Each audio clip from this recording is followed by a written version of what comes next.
One of these SUVs costs less per month than most people's streaming subscriptions. Another one makes RAV4 owners realize they paid extra for a name. And the last one? It wears a luxury badge so unpopular that buyers avoid it like expired milk, which is exactly why informed shoppers are stealing them for Honda money. I spent years tracking vehicle pricing, depreciation curves, and long-term ownership costs. I've watched great cars get ignored and mediocre ones get worshipped.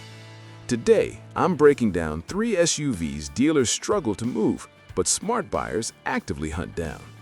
And the last one, I watched a salesperson physically wince when a customer realized what they were actually getting. Let's get into it. Number 3, Mazda CX-5, the SUV everyone overlooks and later regrets. Here's a stat that should stop you cold. The Mazda CX-5 consistently ranks at or near the top for reliability in its class. Now here's the weird part. Almost nobody shops for it. Buyers flood toward the CR-V and RAV4 like their default settings, while the CX-5 just sits there, quietly depreciating. A few weeks ago, I watched a 2019 CX-5 with nearly 190,000 miles come through an auction lane. No warning lights, no smoke, no drama. It sold for thousands less than an equivalent Honda, simply because fewer people recognize the value. And that's the pattern. Mazda didn't chase trends. They didn't experiment with fragile transmissions or overcomplicated drivetrains. They stuck with a timing chain, a traditional 6-speed automatic, and an engine setup that doesn't try to be clever. The result? Lower annual repair costs than most competitors, and thousands less upfront, because Mazda doesn't have Toyota's brand gravity. Key insight?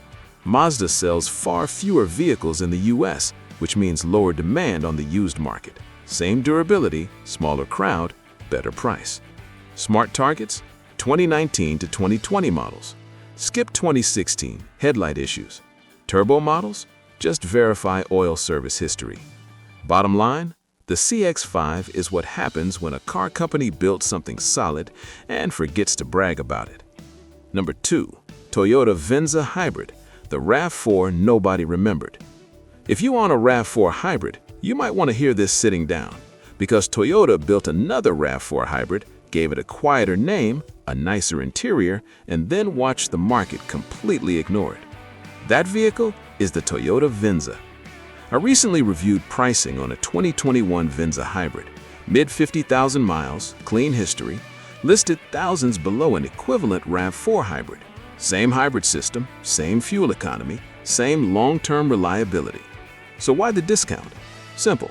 People forgot it exists. The Venza uses Toyota's 4th-generation hybrid system, the same tech refined over decades. It gets nearly 40 mpg, runs on regular fuel, and carries a hybrid battery warranty most owners will never even reach. Yet depreciation hit it harder than the RAV4. Not because it's worse, because it's less famous. That gap translates to real money. Lower purchase cost, thousands saved in fuel over time, and lower than average maintenance costs. You're not buying a compromise, you're buying the same car with less hype baked into the price. Best year to buy? 2021. Proven, depreciated, sweet spot. Just inspect the windshield, known issue. Bottom line, the Venza is the RAV4 Hybrid wearing a blazer instead of a hoodie, and nobody noticed. Number 1, Acura RDX, the luxury SUV the market mispriced. This is the one buyers scroll past without realizing what they're skipping. The 3rd-generation Acura RDX 2019 Plus is one of the best depreciation plays in the entire SUV market. Why? Because people hear luxury badge and assume luxury problems. But Acura doesn't play by luxury rules. This RDX rides on Honda architecture, shares components with the Pilot, Odyssey, and Ridgeline, and uses a 10-speed automatic that fixed the issues of earlier generations. Translation? When something eventually wears out, you're paying Honda prices, not German ones. Yet the market treats it like a risky luxury buy. A 2020 RDX can be thousands cheaper than it has any right to be, not because it's unreliable, but because resale perception crushed it. Meanwhile, competitors like BMW and Mercedes cost significantly more and demand higher repair budgets. Even better, you can service an Acura at a Honda dealer, often for dramatically less per hour. Yes, the infotainment touchpad is divisive. That annoyance alone shaved 5 figures off used prices. And if you're keeping the vehicle long-term, that's not a drawback, that's leverage. Best years? 2019 to 2021 only. Avoid anything earlier.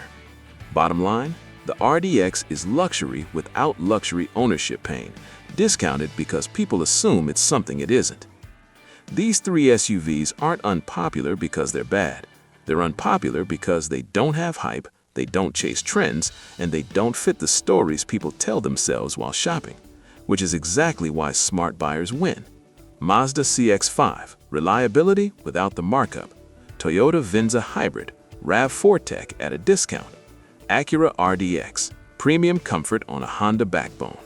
Ignore them and you'll overpay. Understand them and you'll quietly drive away with a better deal.